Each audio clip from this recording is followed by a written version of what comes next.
Welcome into the 2024 NHL Trade Deadline recap. Yes, all the deals have trickled in. We've got them all. We're going to go through them all today here on Total Hockey Now, on the Total Hockey Now YouTube, Twitter, and Facebook network. I am Adam Bernard at Pucking Thoughts. With me, as always, my THN line mates, Mr. Anthony Rivera at Ant Rivera 86, and the man below me at Fuzzy Chris 91, Christopher Murray. Boys, I mean, this was everything you wanted a trade deadline to be, even with the names that already moved this week. And that was before the Thomas Hertl bombshell at about 2:55 Pacific or Eastern, excuse me. I cover enough baseball during the offseason, during the season, during the trade deadline, and nothing compares to what hockey does and what we saw, not just today, but over the last week since we last been on here with all the moves that have been made. This has been a great trade deadline. And like I told you, Adam, off the air, right before the trade deadline ended, we got a nice little uppercut of a trade, a nice little punch to the gut with a big trade between San Jose and Vegas. Yeah, well, I mean, we could dive right into that in a minute. But Chris, what was your reaction there for the deadline overall before we go team by team here? I mean, is it really a trade deadline if the Vegas Golden Knights didn't do something that wasn't expected? Like it doesn't seem complete anymore without Vegas coming in and just saying, you know what, we're just going to do whatever we want to do. Maybe they woke up late and they were like, oh my God, we got to get this done. Let's circle around and get this passed before 12 Pacific. But there was a lot of good trades, a lot of things coming in. Some teams did well. Some teams just would have been better if they turned off their phone today. But yeah, there was a lot that went on today. I heard one of the analysts on NHL Network refer to the West as an arms race in both the Central and the Pacific divisions, and that's what it really turned out to be. And let's just dive right in. There's a lot of meat to pick off the bones here. Let's go with the Pacific division first, because and let's lead off. We started with the Vegas. Let's start it there. First, the big move they made, they get Noah Hanifin from Calgary. For defenseman Daniel Miromanov, a conditional 25 first and third. They also sent a 2024 fifth to Philly for some salary cap retention there. We won't go through all that.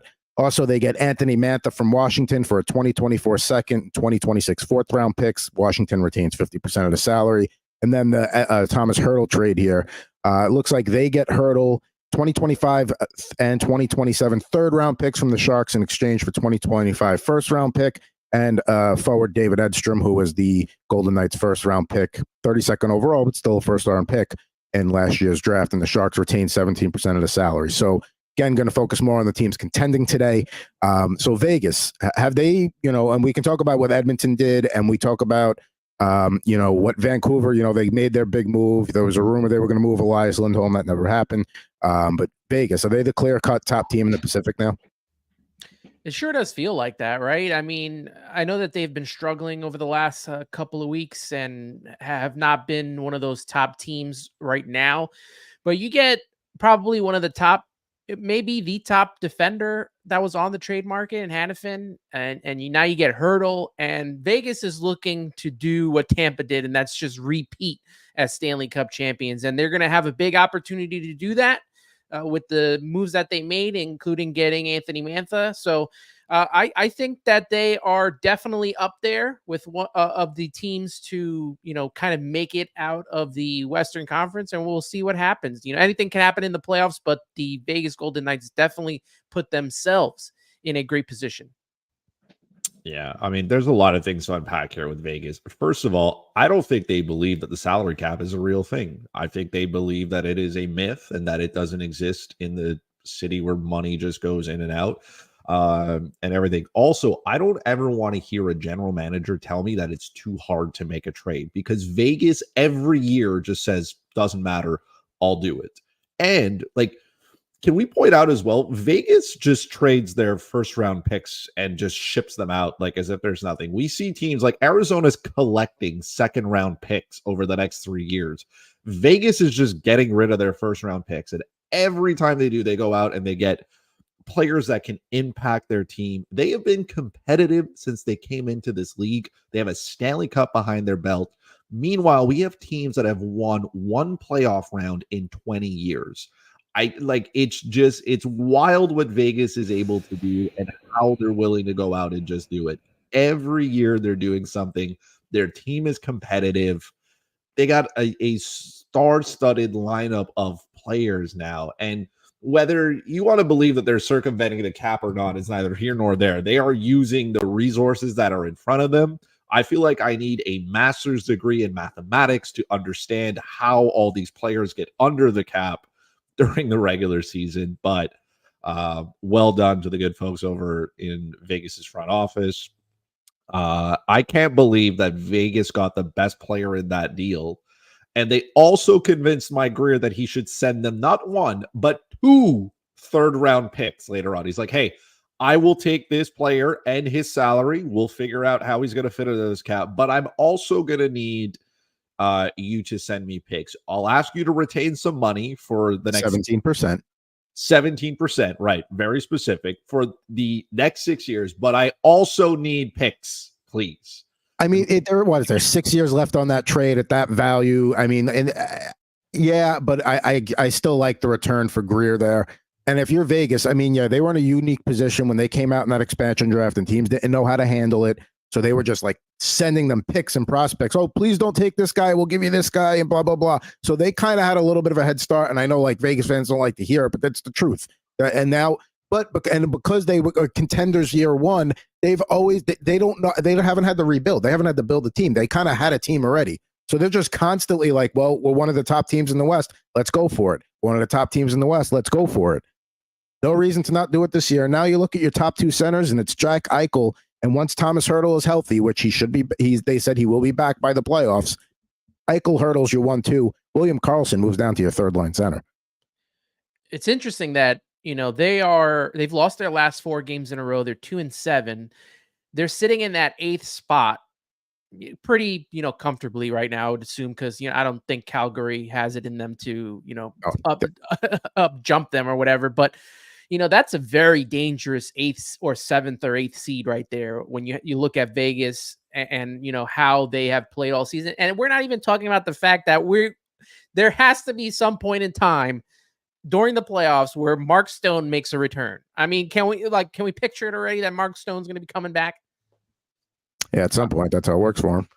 Vegas is just like, hey man, we need you to take some time off here. Your regular occurring back injury will show up, and we'll see you come mid-April when the playoffs start. So he's going to take care of his body, I guess. And I mean, game 1, he's going to be there for Vegas probably, and then he's going to help lead his team to what I'm assuming will be a long Stanley Cup run here.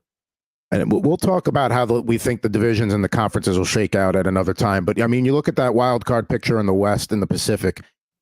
Basically, the wild cards in Nashville and LA. Like Nashville made a couple of upgrades today to kind of solidify that spot.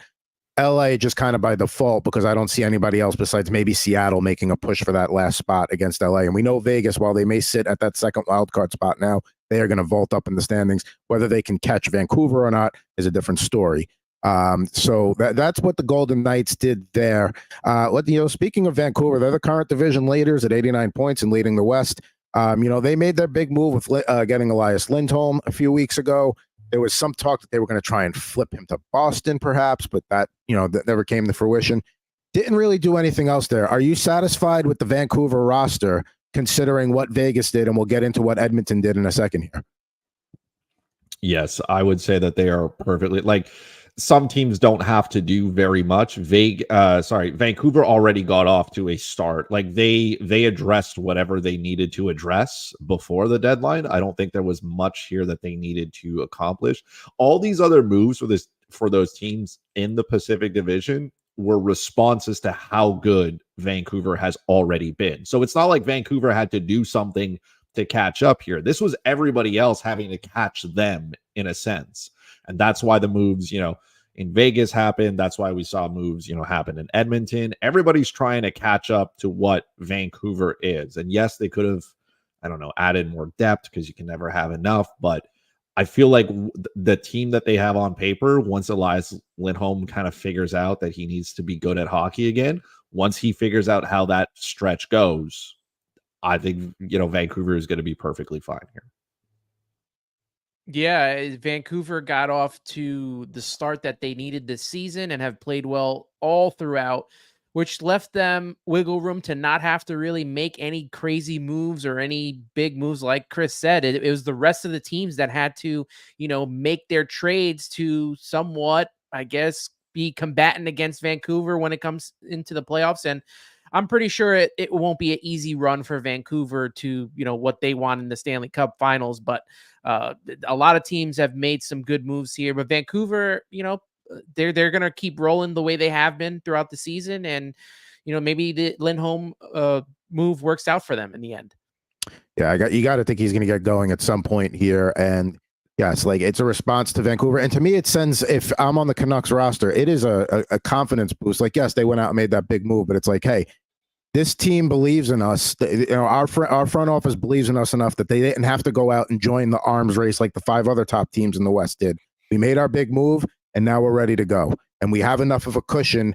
I mean, right now it's 11 points over Edmonton for that second spot in the Pacific. Unless they encounter some major turbulence here in the next month, they should be okay. Now, Edmonton kind of, quiet today, but, they acquire Adam Henrique and Sam Carrick, plus a 2024 7th from Anaheim for a 2024 1st and a 2025 conditional 5th that becomes a 4th if Edmonton wins the Cup. Ducks retain 50% of the salary there. Tampa Bay retaining 25% of Henrique's salary, and they get a 4th round pick for that. So we know Edmonton needed to improve up front. They add the guys they need to. They kind of, had the shopping list, and they got what they got, and they got out of the store. It wasn't like one of these shopping trips where you buy 19 things you don't need like at Costco. So again, I like what Edmonton did here.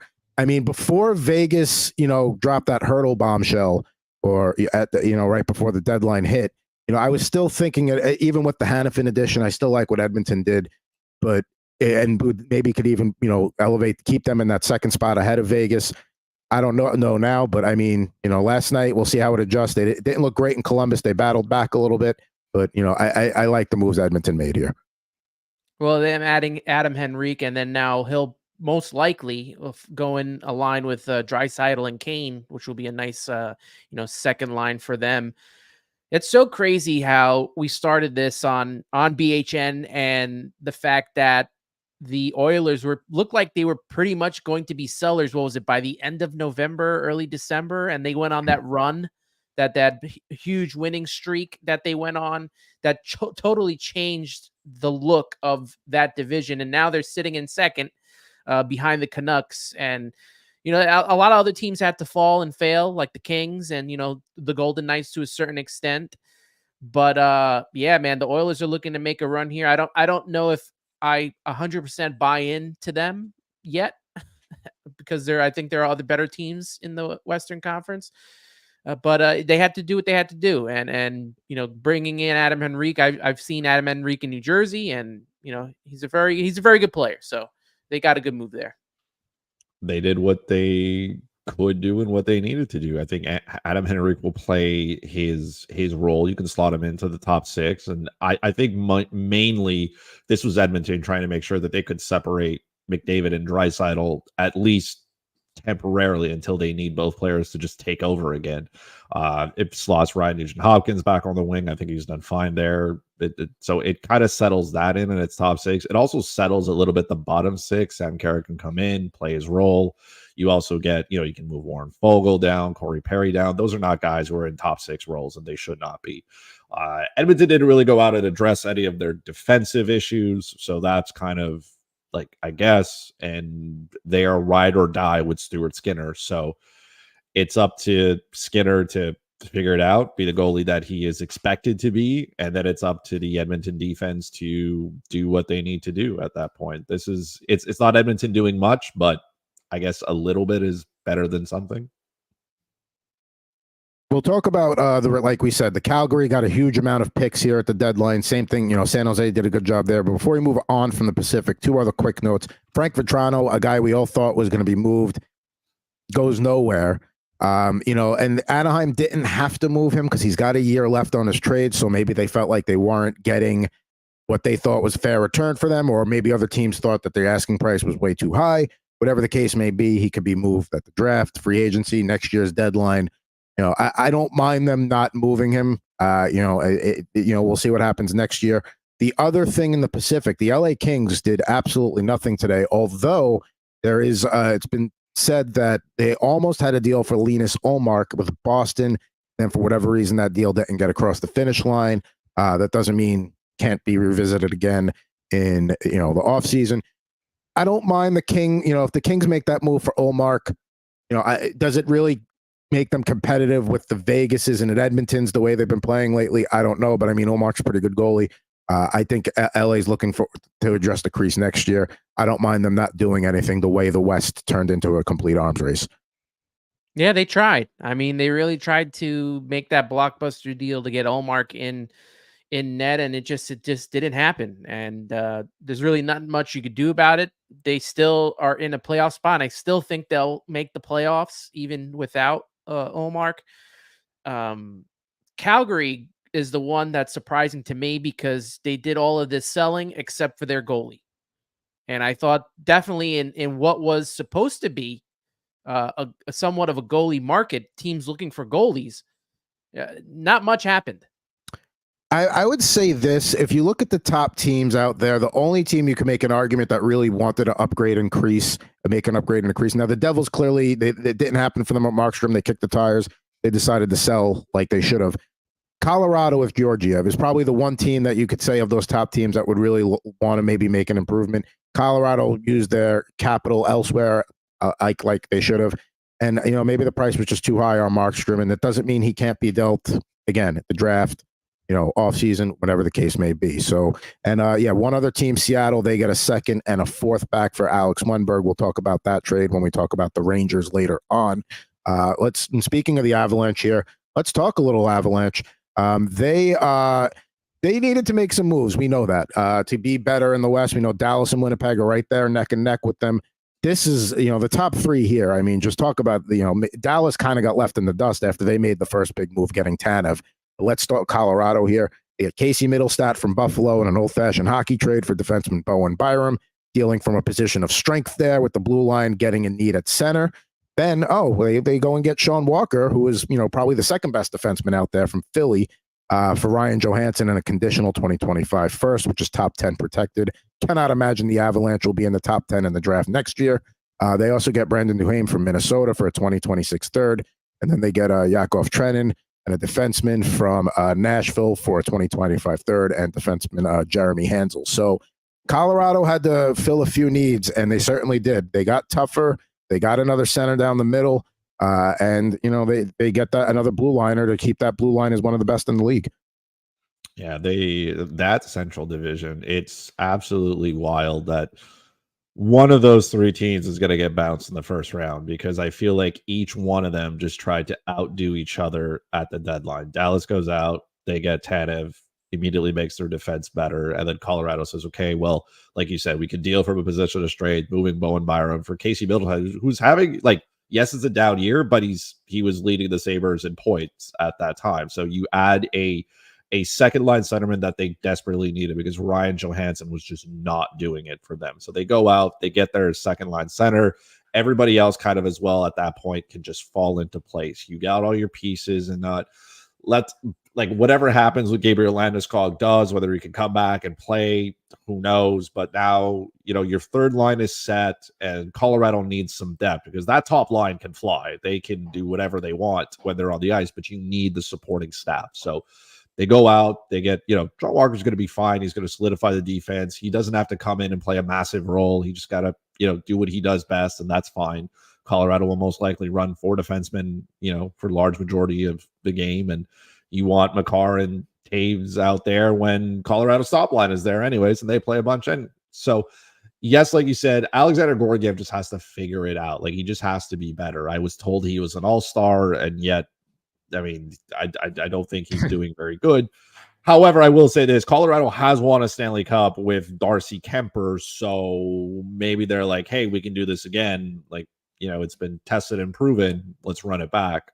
But it's Colorado did well. And then even the Jets, man, this is a team that we thought would just fold.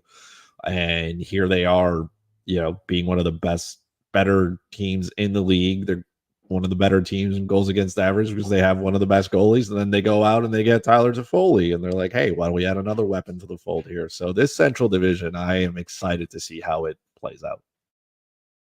The first round, like you said, whatever two of those three you get in the first round, and then in the Pacific, to go back there for a minute, it's looking like it's Vegas and Edmonton on a crash course in that first round, as long as Vancouver doesn't slip up. So that's going to be some must-see TV.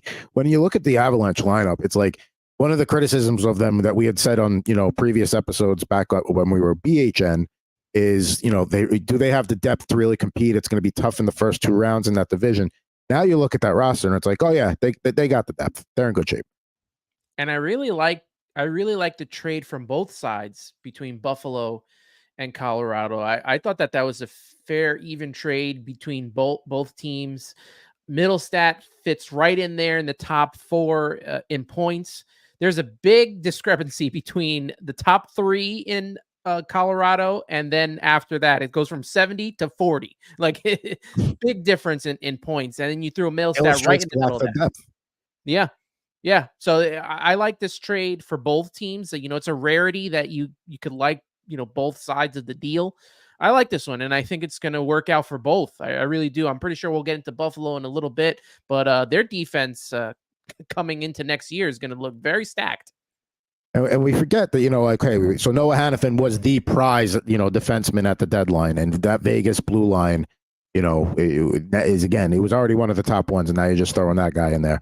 You look at Colorado's three pairings: Cale Makar, Gerard, Sean Walker. You've got a puck mover on all three pairs now, so you can continue to play that high, octane, push the puck, and you keep. It's not like in the playoffs where sometimes you lean on those top two pairings, and that third pairing is just for safe situations, maybe 8 to 10 minutes a game. Colorado can just. I mean, listen, Makar's going to still get a boatload of minutes, but you can still kind of run the pairings a little more evenly. Yeah, that's very much fair. It fits into Colorado's playing style, right? You want defensemen who can move the puck up to their best players who can then transition that game into the offensive zone and just dominate. But this is going to be, like I said, it's going to be fun to watch that first round, and it makes winning the Central even that more important. Like if I'm one of those three teams, I don't want to face the other one. Like I'll get to you at some point, but I don't want to start round one with you because I feel like that's going to be a grind to get through. And that's how you're starting. So not that the other teams are not going to be, as good, but I want to avoid Colorado. I want to avoid Winnipeg. I want to avoid Dallas. So finish at the top of your division and take your chances with one of those wildcard teams. You got a chance. Like if Nashville makes a wild card, no offense to Nashville fans, but that's not, they are in no way comparable to any of those three teams mentioned earlier. So I need to win the Central Division. If I'm one of those coaches, I'm saying, hey, this winning that division is important. We got to make sure that we're not dropping points here. We'll do Nashville real quick before we go to Winnipeg and Dallas. If Winnipeg, Colorado, and Dallas hadn't made the moves they made or made, minimal moves, Nashville getting Jason Zucker from Arizona for a 2024 6th, which is actually Dallas's pick, and Anthony Beauvillier from Chicago for a 2024 5th. It doesn't maybe make me think they're going to pull off an upset in the first round, but it makes me think, okay, they're a bit of a tougher team to play against. Maybe that series is going to go 6 games. Who knows? Yeah. Now with the, they made upgrades, but the upgrades that were made on the other, at least 2 of the other 3 teams far surpass what Nashville did there. So let's talk Winnipeg. Tyler Toffoli from the Devils, who, back and forth this week. Were they going to trade him? Oh, now we're not going to trade him. And then they ended up trading him. They get a 2024 third and a 2025 second. The Devils are retaining 50% of the salary. And then in a separate trade, they go and get Colin Miller from the Devils again for a 2026 4th round pick. And of course, they've had Sean Monahan. They got him for a little bit here. They got him for a 2024 first and a conditional 2027 third. Winnipeg wins the Stanley Cup, then Montreal will get that pick. So, Colorado, by quantity and by quality maybe, but Winnipeg definitely went out and did what they needed to do. They got stronger in their top 6. We've sung all of Toffoli's praises in the past of what he does with the power play, his consistent play. Guy just gets 30 goals like it's, routine. Colin Miller, good depth defenseman that'll play for them. And, Monahan getting stronger down the middle or in the year. Winnipeg is very well balanced. Ever since Winnipeg made the big signings in the offseason and surprised us, bringing back Hellebuck and Scheifele, those moves were kind of, to me, telling the team that, we're still buying in and we're still, looking to make to the playoffs. And I think that the rest of the team have fed off that all season long. And that's why they're in second in the Central right now behind Dallas by 2 points. I really like the Toffoli move. Obviously, I've seen Toffoli play now throughout most of the season, but I think he's a really solid pickup for a team to get more goal scoring. And you bring in was it Colin Miller from the Devils as well on defense. This is a team that I think is going to shock some people in the playoffs.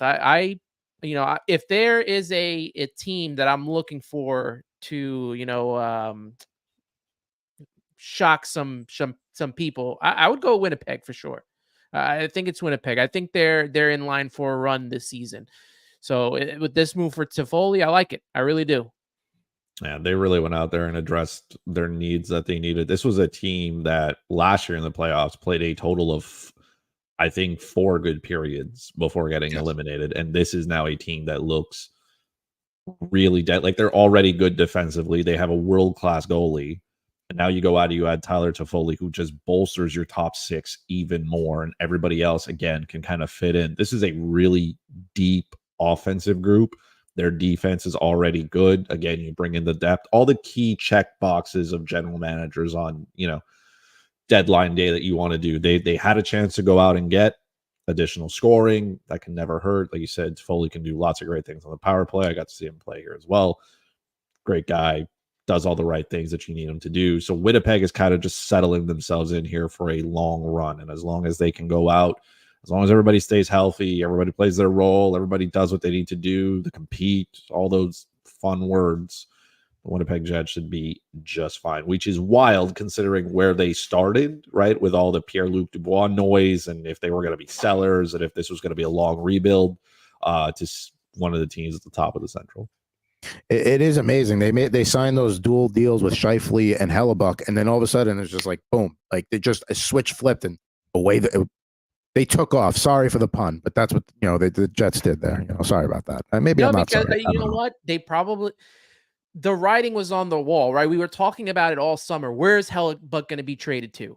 And the fact that the team had bought in, I was like, oh, okay. I guess this is a go now. Now we can get back to playing and doing our best to be a top team. And they've exceeded where probably we all thought that they were going to be at the beginning of the season. Yeah, I mean, we'll talk Dallas here. I mean, if you look at Colorado's lineup, I'd probably give them, in the skater advantage, they probably have a slight average over Winnipeg. It's probably pretty even with Dallas. Blue line, Colorado and Dallas are even. But one area that we alluded to earlier, Winnipeg has the goaltending edge over Colorado. So does Dallas. Now, Dallas, they made that first big move. They went out and got Chris Tanev for a 2024 second, a conditional 2026 third, which disappears if the Stars don't make the Stanley Cup Finals. They also send prospect Artem Grushnikov.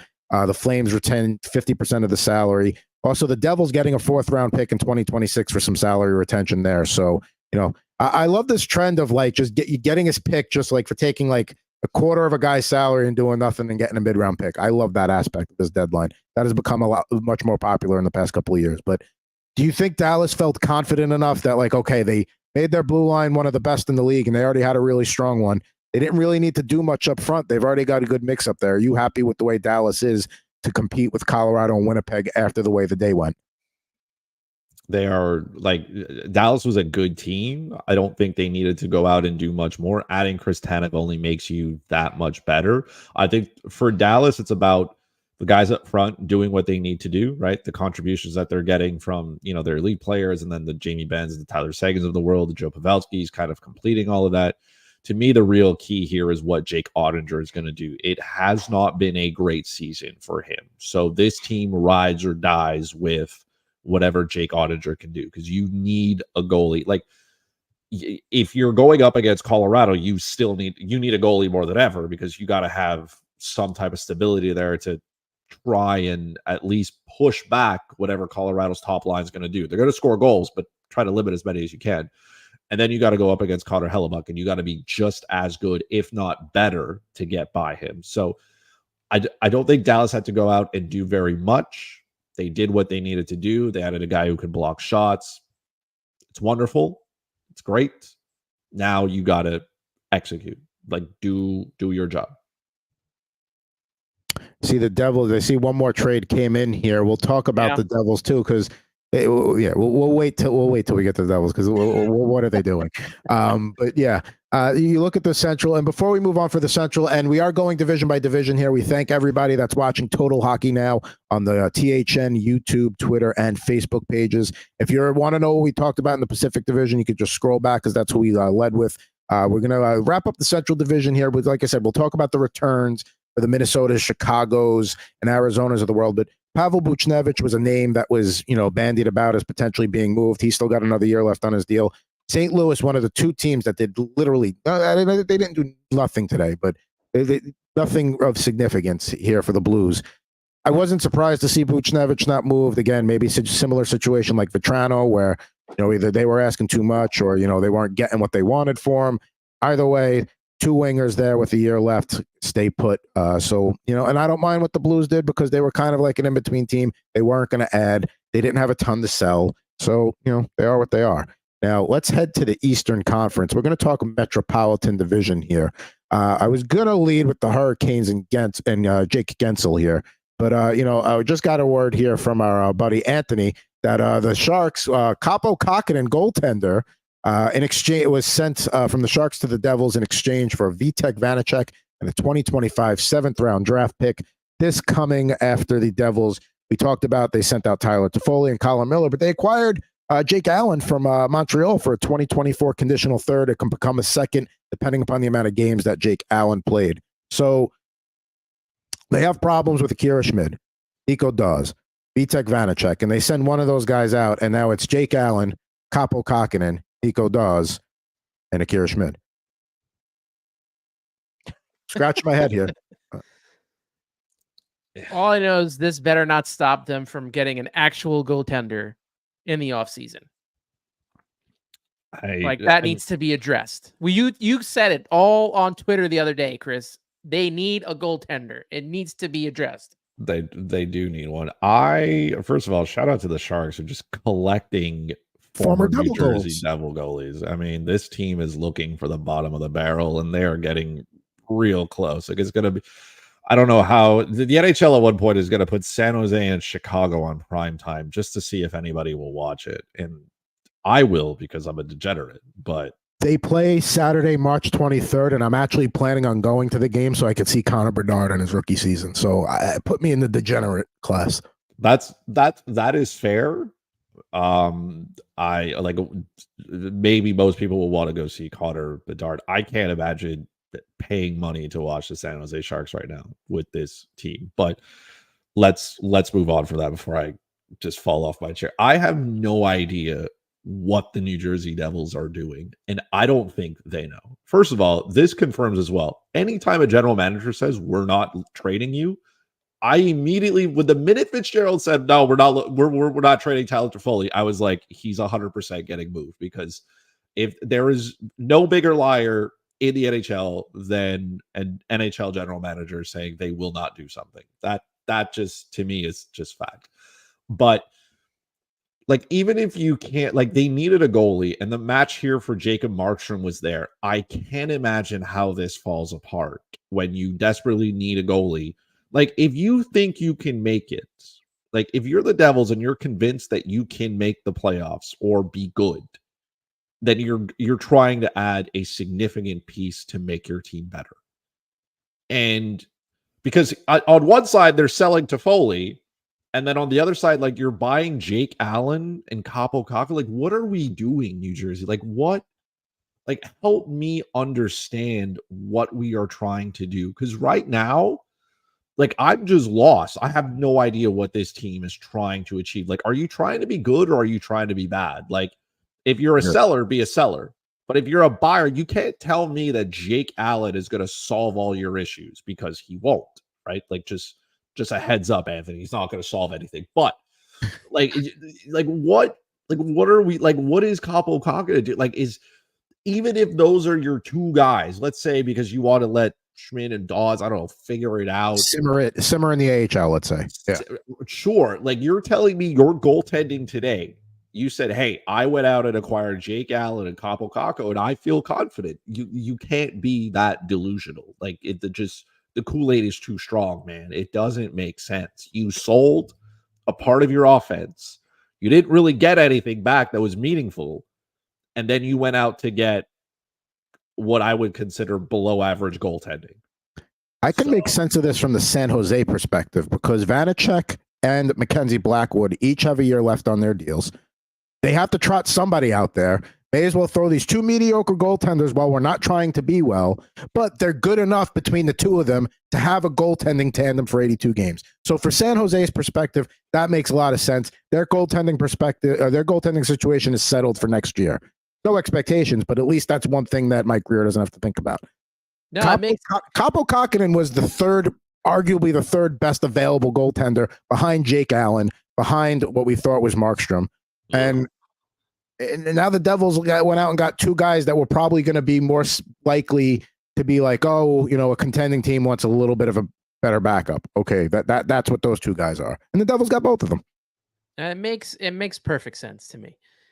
Fitzgerald has a type, right? And it's guys with under 900 save percentage. And that's what he got. He got Kokkonen at an 895 save percentage, same exact as Akira Schmid. Jake Allen, I think, was 892. It's perfectly fit for this team. I mean, that's like, I don't know what's going to change. Yes, they're more veteran presence. Yes, they are bigger names than Akira Schmid and Nico Dawes. But man, I don't know. I don't get it. I don't get it. Especially like if you said like they were selling with getting rid of Toffoli. They're hoping for what? Some kind of a run here with these two. I don't know. I just don't know. And I hope that this doesn't ruin the fact that they need to go out there next season or next offseason and get Markstrom or Ullmark or Saros. They need a legit goaltender in net. The way he's addressing the goaltending situation, and I only say this because my daughter has been watching the Super Mario Brothers movie like on a loop lately, but like in that first scene where like they try to fix the bathroom in the nice people's place and like they like patching the wall and everything they do, like something else goes wrong. And that's basically the Devils goaltending situation right now. So I don't want to spend too much time. We're talking about the teams that are trying to improve themselves. We'll spend more time on the Devils later. We are in the Metropolitan Division. And the big story coming into today was that Jake Gensel was acquired last night from the Penguins to Carolina. Penguins retaining 25% of the salary. Hurricanes also got Ty Smith in that trade for Michael Bunting, who he assumes probably going to skate on Crosby's flank. They got three prospects. It was Ville Koivunen, Vasily Ponomarov, and Cruz Lucius. A conditional 2024 first, a conditional 2024 fifth. If the Hurricanes don't reach a Stanley Cup final, that first round pick becomes a second, and the fifth round pick disappears. Not done there because they go get Yevgeny Kuznetsov from Washington for a 2025 third, with Washington retaining 50% of that salary. And Carolina also got, one of those late round salary retention picks back in the Ilya Lyubushkin trade for Toronto. They get Toronto's 2024 sixth. So, we came into the year saying Carolina's got a strong blue line. The goaltending, we know that's been, what it's been with Freddie Anderson and then Kochetkov and then Ranta and all the injuries. They needed to get better up front. They needed to add a pure scorer. They do that in Gensel. And they're rolling the dice on Kuznetsov because if you get anything decent out of Kuznetsov, that is a scary forward group they got now. Yeah, as Carolina went out and did some work. They got down there. I don't think the Evgeny Kuznetsov trade is bad. It's a low risk, high reward. Like if you get anything out of Evgeny Kuznetsov, they need a second line center. They need somebody. They need a body. Because Drury was there, and Jesperi Kotkaniemi is like the experiment's not working. You can't have Jordan Staal there, so they figured we'll take a shot here. There's nothing we can really lose, and let's see how this works. So I think that's a great quiet pickup there. He gets to fall into a system with Rob Brendamore. There's lots of good things there. I don't mind adding Jake Gensel. First of all, I'm old enough to remember when people were telling me that Kyle Dubas was just going to be one of the smartest general managers on the face of the earth. And you're telling me that you could not obtain a guaranteed first round pick for Jake Gensel? You're telling me nobody could give you that because you let the best goal scoring winger by a large margin. Like, who's next? What, Frank Vetrano? Like, nothing against Frank, but he's not Jake Gensel. We like You're Frank. telling me, love Frank, big Frank fan, but you're telling me you could not get a guaranteed first. You want to like protect it from like top 10 or something, fine. But like can Carolina make it all the way to this like Stanley Cup final for that pick to be guaranteed? You couldn't get a guaranteed one out of it, Doobie? Like, man, I have a hard time believing that you could not get a package for all of that. And then you got Michael Bunting, which fits into the, the Chris Kunitz and Pascal Dupuis of the world for Crosby. So that's pretty good. You can just fling him there and Michael Bunting. Right there. Yeah, just pencil him in right there and that'll work. But man, I mean, the Pittsburgh Penguins are just atrocious right now. Like Kyle Dubas has gone out here and I feel has made 2 trades that he didn't have to. Yes, you went to go get Erik Karlsson, but you addressed the need that you didn't need. You didn't need Erik Karlsson. It's nice to have, right? Like if I have a family with 4 kids, I don't need a Ferrari. I probably need a minivan. Like, cool, the Ferrari's fun, but that doesn't address the need.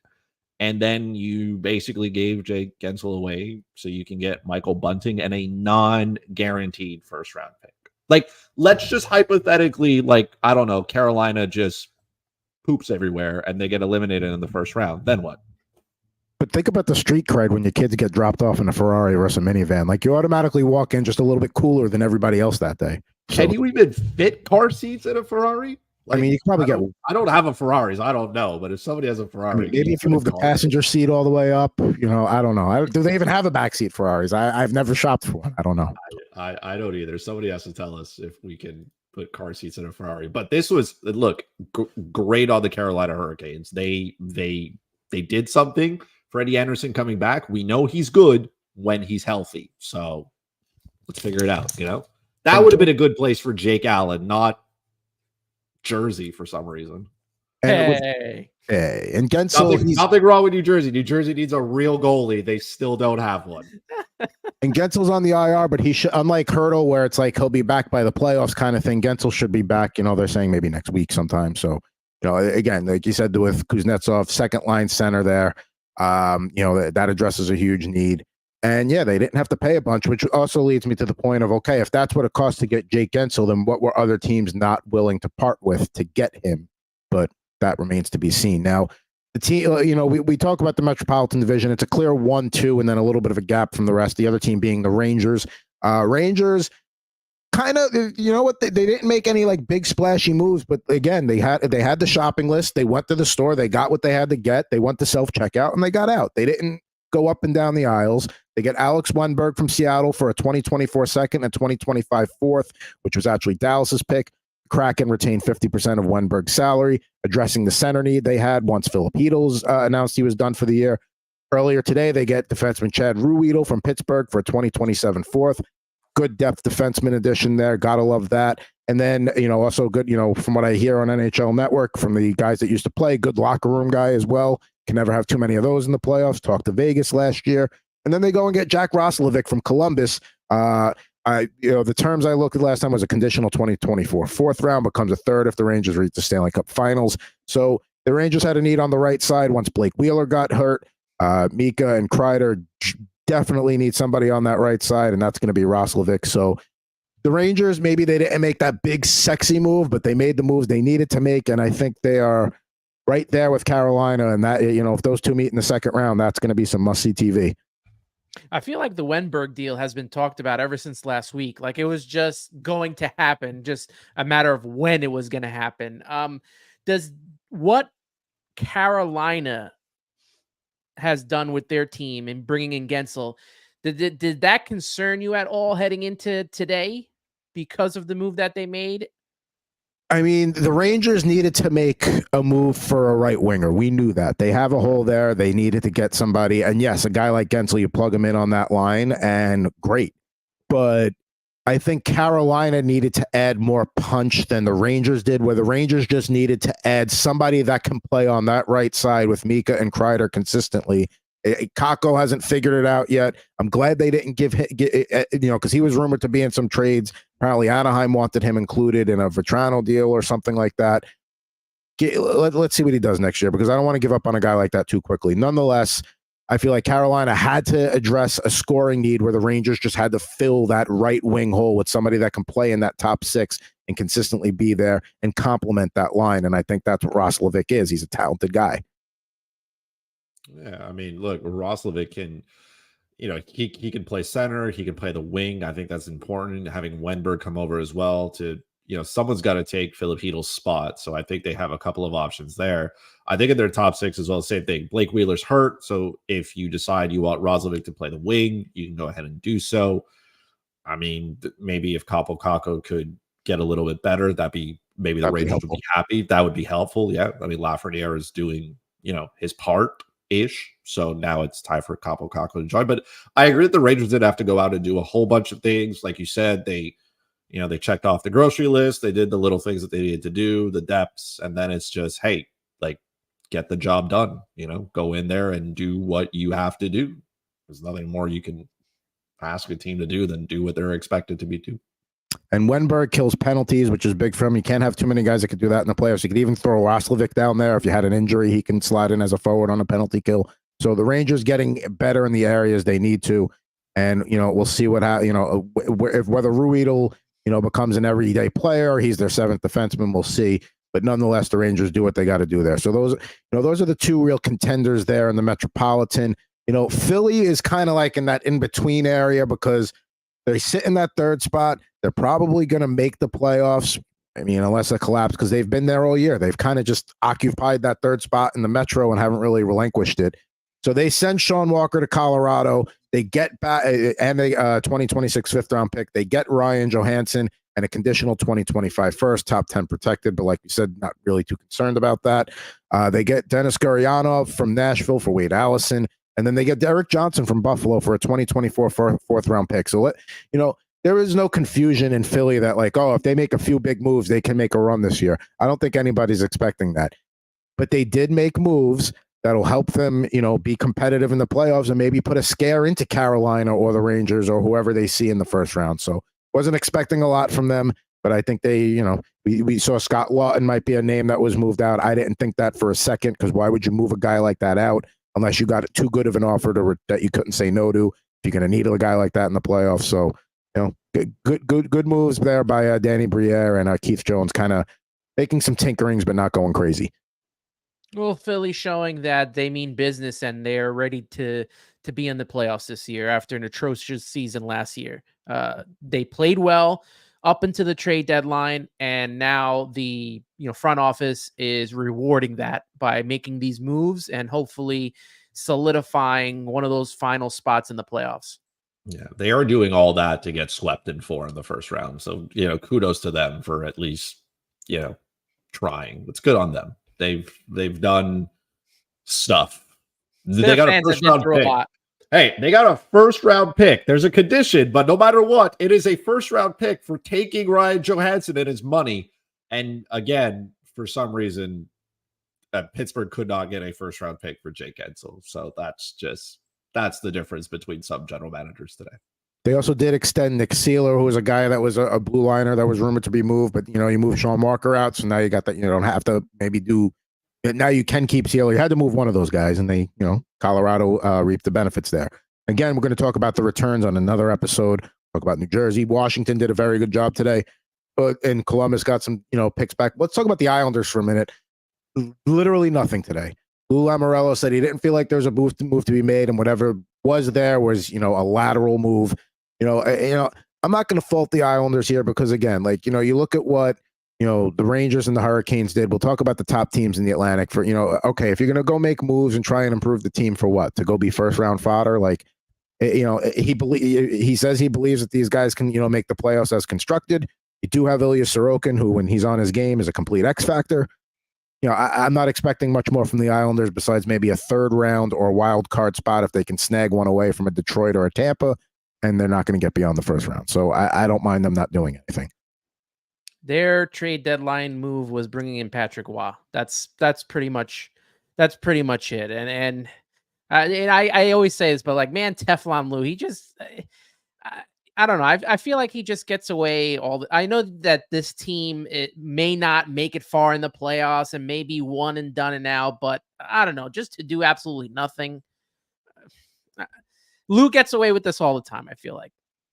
The Islanders can cure insomnia. They're that boring. I don't know, man. I don't know whatever Lou wants to do, but I mean, you didn't, maybe if you didn't feel like you needed to do something, sure. Like, I don't know, retain money on a deal, be the third party in something, like nothing. Lou I bet you he could even, like, maybe he didn't get the calls on the flip phone, because 100% he's using a flip phone. He's not definitely using like a Motorola StarTAC for sure. 100%. He's not using like the latest Samsung or the latest iPhone. He's got a flip phone. Maybe the pager didn't go off. Maybe that's why he can't make trades, because he doesn't have a phone capable of doing. You're right. I don't know if the Subway you could have cell phone service, or maybe that went out. I just don't know. Whatever Lou wants to do is whatever Lou wants to do.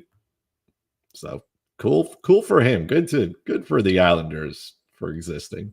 Said this at Rip and Riff the other day. When they make the Lou Lamoriello movie, Larry David has to play Lou Lamoriello. Absolutely.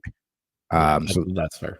That's what's got to happen there. Now let's move. We still got one more division to get to before we wrap things up on this edition of Total Hockey Now on the Total Hockey Now YouTube, Facebook, and Twitter pages and network there. Let's talk a little Florida Panthers.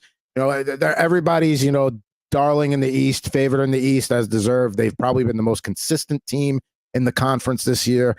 They go out and they get Vladimir Tarasenko earlier in the week from Ottawa for a conditional 2024 fourth and 2025 third round picks. The fourth becomes a third in 2026 should the Panthers win the cup, and a third round choice in 2025. Ottawa retaining 50% of the salary there. And then they go out and they get Kyle Okposo from Buffalo for a defensive prospect and a conditional seventh round pick. So talking Panthers here, and getting Tarasenko is a pretty big move, but they didn't have to make, I don't want to say they didn't have to make any major moves, but they addressed what they needed. They needed a top six winger like Tarasenko. And then Okposo gives you, a vet that's been around the block that helps you fill out the bottom of the roster, and, good locker room presence there. Yeah. And look, Tarasenko said it. The only place he was waiving his no trade clause was to go to Florida. Apparently his family lives there as well. Kyle Okposo wanted to go there as well. Players want to go to Florida, and I don't blame them. The weather is nice. There's no state tax. Sure. Why would I not want to go there and hang out and potentially win a Stanley Cup? I do think it was interesting that I guess maybe they didn't want to go to Tampa. Like, I feel like they wanted to go to the Panthers, but like Tampa Bay has won Stanley Cups as well. Like, yes, Florida made it all the way to the end, but they didn't win. Or maybe they feel like it's better to live in Sunrise than it is in St. Pete's. But I mean, good for the Florida Panthers for just kind of collecting. Like, it must be real easy to negotiate when the guy's like, hey, this is the only place I want to go. And you're like, all right, well, I'll give you something for him. And then you're like, okay, well, come on in. Get on the next plane to Fort Lauderdale. Let's go. I think with Florida, their direction is going this way, where Tampa's direction is kind of starting to go down a little bit. So I think maybe that's one reason why. And then another thing with the Panthers too, and I know they were rumored to be in on a defenseman, but I mean, you look at that blue line, and then they ended up extending Forsling anyway. But you look at that blue line, it's like, what are you adding there? I think that just would have been a waste to try and make a move there when you've got three rock solid pairs. Yeah, they're set there. Florida is a very good hockey team. I don't think people realize it just yet, but they can be a real menace in the playoffs. Like, we're all talking about Toronto and we're all talking about Boston, but I mean, the Florida Panthers are right there, and they may just slip under the radar of everybody, and then come playoff time, dominate. Yeah, the Tarasenko move may go under, maybe one of the most underrated trades, but we'll see the benefits of it, later on in the season and in the postseason and the playoffs. So I like that move for Florida. I had them as my Stanley Cup pick going to the finals, so this only makes it even better. But Boston made a move. I thought that may get them even closer, because this guy always seems to find himself in the playoffs. The human victory cigar, Patrick Maroon. Yes. Whoever gets Patrick Maroon automatically gets into the playoffs and has a chance to play for a Stanley Cup. That just give Boston the Stanley Cup now. Isn't that how it works? First team to acquire Pat Maroon gets him. Which says a lot, because I mean, look, it says a lot that Minnesota couldn't get there because that's where he went. But it is what it is. But good ad, I guess, for the Bruins, bringing in some toughness. I mean, he fits the mold of a Bruin. I mean, that bottom six, tough guy. He'll be popular in Boston. The other move that the Bruins made while we're talking about them, they get Andrew Peeke from Columbus for a 2024 third and Jacob Zaboral. So they shore up the blue line a little bit there. They were a team that was also maybe in on Hanifin until Vegas just came in and bowled Calgary over. But they make the move they need to make there. And the Bruins are the Bruins. We know they're going to be tough in the playoffs. They can, they ran into the Panthers in the first round last year, but they could also, it would not surprise me to see them go all the way through. So, Boston not making any big moves there, but they're getting the good luck charm and they shore up the blue line. So not a bad day. No, they did exactly what they needed to. I have no idea how this Bruins roster has been able to do anything as to what they've done, but here we are. So sure, I guess. Like, that's it. Just keep doing Boston things. We'll see who they face in the first round. I mean, they faced the Leafs earlier in the week and didn't have a hard time getting past them. So I think Boston's just like, they were so good last year, and then just like the way that it all ended was kind of like, I think it kind of shocked everybody. And now maybe they come into this, they don't have to be the favorite, they don't have to be the President's Trophy winner, they don't have all those records that they set. They just kind of, just glide in here now. The expectation is not there. Maybe some people aren't going to give them the backing. They're going to think they're not going to be good enough to get past in the first round. Maybe that's what they need. Just, take the edge off. Yeah, to go back to Ottawa for a second. They did not move Jacob Chikrin. Not really surprised there. I mean, we talked about Buchnevich and Vetrano being a guy that could be moved, at the, during free agency or the draft. That's another one there. Because of the amount of teams that wanted in on a defenseman, I thought maybe, but again, maybe the asking price too high. Before we go on to the Lightning, Ed wanted to talk about the Buffalo Sabres here. We'll talk more about what the returns for those teams at the next episode. But getting Bo and Byram back, that's a pretty significant return that should be addressed. And it's another piece on that blue line that already has Rasmus Dahlin and Owen Power. And now you bring in another guy like that. Your top pairing is set now with Dahlin and Byram. Like, that is your anchor pair moving forward. Bowen Byram was my guy in fantasy last season. A huge defensive pickup for me, and I am a huge fan of his. Just like you said, that line with Dahlin, top line defense right there, and you got Owen Power, Gigaru. Man, that's gonna be a good pairing next season. I'm all here for Buffalo, and maybe Devin Levi season 2 begins next year as well. Well, I mean, UPL's looked okay for what he is, at least the last month or so. I'm still very hurt about Devin Levi. Me too. Yeah, it still hurts. Here's the wild thing about it. Looking at their defense, like Rasmus Dahlin's 23, Bowen Byram's 22, Yoki Haru's 24, Jacob Bryson's 26, which is not old at all. Owen Powers is 21, and they have Matthias Samuelsson, who's hurt right now, who's 23. Like, this is an extremely young core. Like, if you can get some good goaltending out of Devin Levi, I think that would be good. But this is a team that's building their roster from the back end out, which is how successful teams usually win the Stanley Cup. So if they're, if goaltending becomes solid, the defense has the potential to just be an absolute stud defensive pairing for at least the next long while. This is the right way to build. You have some pieces up front that can score some goals, right? You have your Skinners, you have your Tucks, you have your Thompson, sure. But that defense looks really, really good and could be a problem in a few years. They're kind of reminiscent of how Colorado built out from their blue line with a young group, and now look at them. So maybe a similar plan there. We got a couple more teams to hit before we wrap things up here on Total Hockey Now. Let's talk a little Tampa Bay Lightning. They get Anthony Duclair and a 2025 7th-round pick from the Sharks, or defenseman Jack Thompson and a 2024 third. Then today they go out and get Matt Dumba from the Coyotes for a 2027 5th-round pick. And they also get a 4th round pick from Edmonton as a result of Henrique's 25% salary retention. So, maybe by next year, Tampa Bay is kind of not a playoff team anymore. And then you got a pick there that maybe helps you, kickstart the rebuild. But nonetheless, Tampa Bay not in a position to do a lot here at the deadline. They did need to find some sort of replacement there for Mikhail Sergachev. Dumba was a consolation prize. They get him pretty cheaply. He'll fit in nicely there. Same thing with Duclair, provide some scoring punch. And, he was one of the few enjoyable players to watch in San Jose this year. Went out and played when he was healthy, went out and gave it every night and contributed. So Tampa Bay was kind of we'll say handcuffed with how much they could do. And I think considering their constraints, they made a good couple of moves there. One last run for Tampa. One last playoff push. Got to make the wild card and then get hot.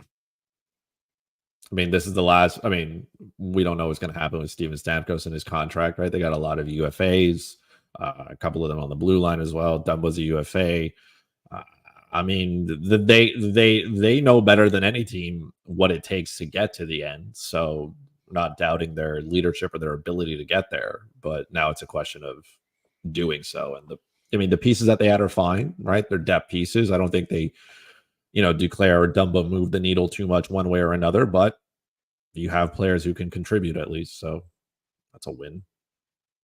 It makes that they had holes, they filled the holes. Now it's just on, how do they play, and with the other what the matchup is for them too. I think can make a huge difference. So, like we said, they could only do so much, and considering what they were able to do, Duclair and Dumba not terrible. Detroit, the other team that's in that wild card spot right now, really didn't do much. They improved their defensive depth by getting a Radim Simic from the Sharks in a 2024 7th, giving up Klim Kostin, former 1st-round pick there. So Detroit, not really thinking again, maybe it's not about this year for the Red Wings, and recognizing that the Yzerman's plan is about, beyond this year. But hey, a little defensive addition there to maybe give him some depth in the playoffs, but not too much to speak of out of Motor City. No, Yzerman will sign 7 players in the offseason to contracts, and you'll be like, okay, this is stage 4, the 7 of the Yzerman plan. So now, whatever it is. But listen, trust the plan. I mean, yeah, what Tampa Bay is finally decaying now, but I mean, all the cornerstones and the foundation of that, what Tampa Bay did over the past decade, was laid out by Yzerman. And now we're starting to see Detroit kind of get to maybe where Tampa was 10 years ago. So be patient. One last team to talk about. We saved the Leafs for last, not intentionally, but here we are. Again, they've got the players they need. They don't need to make any big moves up top. We know what they are at this point. They do need help. They did need help on the blue line. They did that with 2 moves. We talked about the Ilya Lyubushkin trade that they got earlier in the week. Which Anaheim got a 2025 3rd-round pick. Carolina got 2024 6th-round pick for some salary retention. Yesterday, they had Joel Edmondson from Washington for a 2024 3rd, 2025 5th-round picks. And then they had Connor Dewar from Minnesota, who's a bottom 6th, center, penalty killer kind of guy, for a 2026 4th-round pick. Now, one of the things we always say about Toronto is, they got to shore up that blue line. They got to be better. They have a better blue line to compete in the playoffs. They did that this year. Yeah, they did. Now, again, I see the look on Chris's face. No faith. I get it. I understand it. But, they had a need and they addressed it. They went out and basically got another defensive pairing. They went out to get Joel Edmondson and Ilya Lyubushkin. So I know. Do what you want with that information. It is 2. Those are 2 players who are breathing. They have a pulse. They are there. We're trying to be positive. This is the same, group that also went out and signed John Klingberg. So, who knows, right? Good things can possibly happen here. The Leafs have been better recently because Max Domi and Tyler Bertuzzi have played better. So when they were struggling, the Leafs looked not that great. The depth wasn't really there. And now, Bertuzzi scoring goals. Domi's playing better. Domi has to play center, man. He's not a winger. So he's got to play in the middle of the ice. He's got to shore up that 3rd-line center kind of spot. So maybe the Leafs felt like they were in a better spot. They're going to roll with their goaltending tandem, I guess, which is, they're locked into it. So we're going to find out just how good Ilya Samsonov or Joseph Woll are going to be in the playoffs. But they've gone out and they've just added defensemen, and they're just going to hope that these guys can figure it out, right? They bring in some experience, like Lyubushkin can block shots and all that, but is he that much of a tremendous upgrade from guys like, Simon Benoit that are there? TJ Brody's been a mess. Mark Giordano, like, is he that much better that makes this defense better? Like the same thing with Joel Edmondson. Like, he's like, sure, like you can talk about a big defenseman and all these kind of things, but that's not what the Leafs are missing. They're missing guys of quality, and they didn't go out and get a ton of that. They got bodies. They got guys who are there, but I mean, we'll see. All right, so there we go. We've gone through all of the divisions here. We've gone through all the big acquisitions for the teams that are, competing for playoff spots here. And we'll talk about the teams that were sellers in the next episode. But just a couple of questions before we get out of here and wrap things up. Number one, who, in your opinion, did the best job of positioning themselves for a championship run this week? I open the floor. I'm going to go Winnipeg. That's a good one. I will go Vegas, obviously. Vegas and Winnipeg are the answers there. For you guys. I mean, for me, Carolina really went all in. I mean, they, and you can say Colorado too, but I heard EJ Radick talking before, and how much faith do you really have in Casey Middlestat at this point? I think he will rise to the occasion with the people around him. But I mean, for Carolina, Colorado had to, and they did what they had to do. But I really feel like in the position Carolina's in, the moves they made better position themselves to maybe make the run and get out of the East this year. Where Colorado, while they made the run, they made the moves that they had to make, and they are much better. It is still going to be very tough with the way everything else goes there. So one last question. Who should have been more active today, if you think anybody should have been more active today? It's a really good one. Man, I feel like I don't know. That's a really good. I don't like. I want to say Edmonton, but like they did all that they could, kind of thing. It's fine. Maybe I would have liked to have seen LA. Maybe dip their toes in there, kind of do something a little bit better. I like it's asking a lot from those two teams, but I would have liked to have seen a little bit more from those teams, just because that Pacific Division, man, is just like it's tough, and you didn't really go out and do a whole bunch. Like, yes, you added Hanif Henrique, but I don't know. I feel like a guy like maybe like Frank Vetrano would have sat better there. A guy like Vladimir Tarasenko, now that we know that he didn't want to go there, but like I feel like they could have added a little bit more, and they didn't, and LA just didn't do much. Yeah, I would say LA, but again, I don't really, considering by the time LA got into the conversation, I feel like the horse was too far out of the barn with the rest of the division, furthering that gap between where they are and like getting back in the race. So, but yeah, I think it doesn't send a great message when even Nashville, who couldn't do much, they went out and got two forwards who are going to play minutes for them down the stretch here and pretty much solidify them as one of the wild card spots, and you did nothing. So, I would say that. Detroit, again, I'm okay with the patience there because, again, it's not about this year and they're playing well. Just let that chemistry ride the way it is. I was surprised, we didn't see a ton of defensemen moved on this trade deadline. I feel like Ottawa probably maybe should have fished Jacob Chychrun a little bit more to see, but I mean, they can kick it down the road and get something for him. But, I think maybe they could have gotten a decent amount for him, considering how many teams want the defenseman. And really only Hanifin and Colorado. That we thought Vegas was in on Hanifin. I didn't see Dallas going out. Colorado going out getting Sean Walker. But here we are. I'm gonna flip this around, and I'm gonna go Calgary. If you're gonna burn the whole house down, just do it. Get the trade insurance money. Markstrom. Do it right. Yeah, trade Mark. You got rid of Hanifin. You got rid of Tanev. Yeah, trade Jacob Markstrom to the Devils. Do it. Yeah, yeah. Well, he'll probably cost a lot less now that he didn't get traded at this trade deadline. I didn't poke fun of the Devils for not doing enough, because technically they did something. They just did it wrong, right? They're like when I fold the towels at home, but I do it incorrectly, and then I'm told that they're incorrect. Like you folded it, sure, but you didn't do it the right way. You did it incorrectly. So that's what the Devils did. You have now transferred all your pain of watching Jake Allen and have given it to me. So now I can watch all that pain. Look, the pain was he was part of a 3-headed tandem in Montreal. So I didn't have to see as much pain watching Montreal defensively or try to kill penalties or their power play. That is pain. But at least I know that the goaltending situation, like Sam Montemo has been fine. The rest of the team lets him down. I mean, I don't know. Devils, like I said, they went out, they did something. Good for them. Goalies, they found 2, apparently.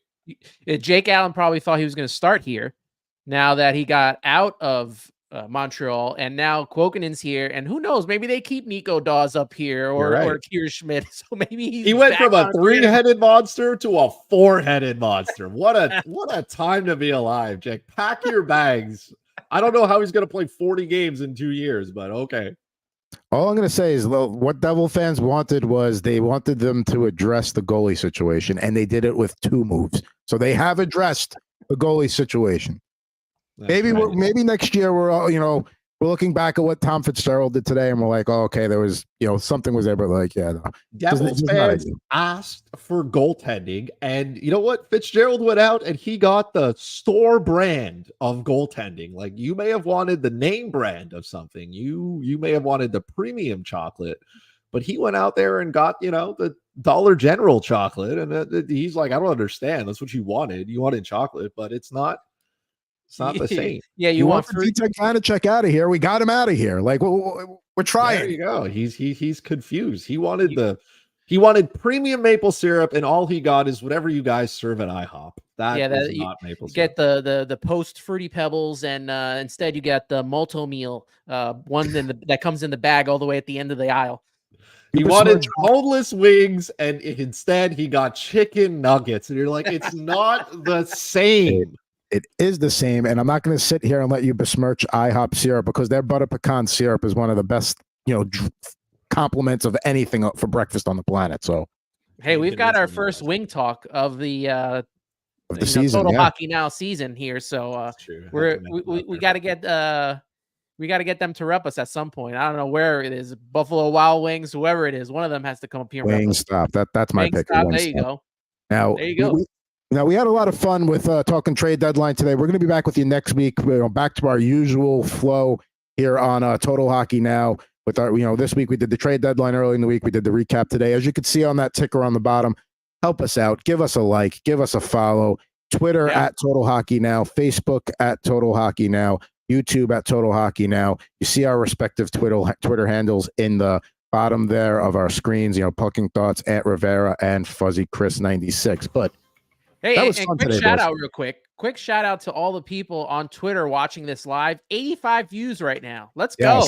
Let's go. Thank you to everybody that tuned in. That was quite the overwhelming response, and good to see that there. And like we said, tune in to us. We have fun talking hockey here every week. And if you want to check out additional hockey content, you can check out Chris's Slapshot podcast.